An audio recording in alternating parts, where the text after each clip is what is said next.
একটা শহর যেখানে মানুষ আর রোবট শান্তিতে থাকে, কিন্তু একদিন রোবটরা নিজেদের মানুষ মনে করতে শুরু করলো, আর তারপর শুরু হলো একের পর এক খুন।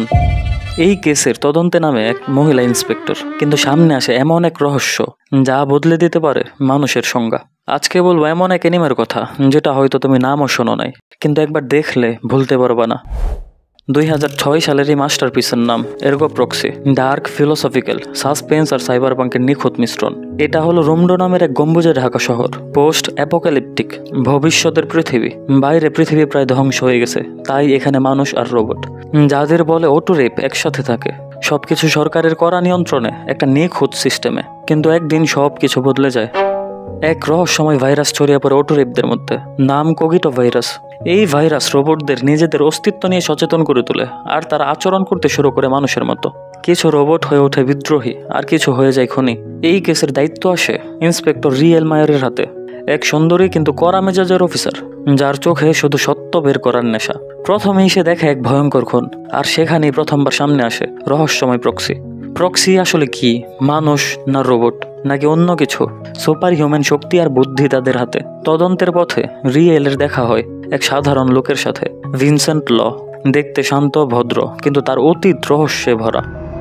আস্তে আস্তে জানা যায় ভিনসেন্টের সাথে প্রক্সিদের গভীর সম্পর্ক আছে, আর সত্যি বলতে সে নিজেই এমন কিছু লুকোচ্ছে যা সবকিছু বদলে দিতে পারে।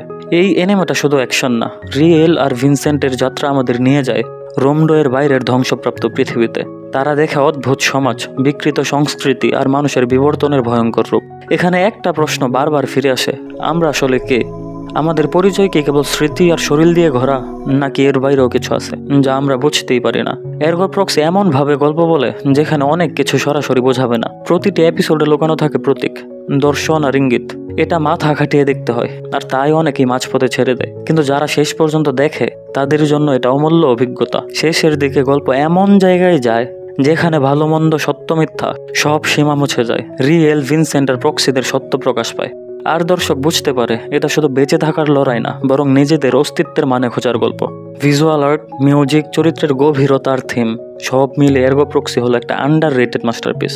হয়তো এটা সবার জন্য না, কিন্তু যাদের মন খুঁজে আলাদা কিছু, তাদের জন্য এটা অমূল্য। তুমি কি এই অ্যানিমেটার নাম আগে শুনছো? কমেন্টে জানাও। আর এরকম মাস্টারপিস অ্যানিমে রিভিউর জন্য নাইমভার্স চ্যানেলটি সাবস্ক্রাইব করো।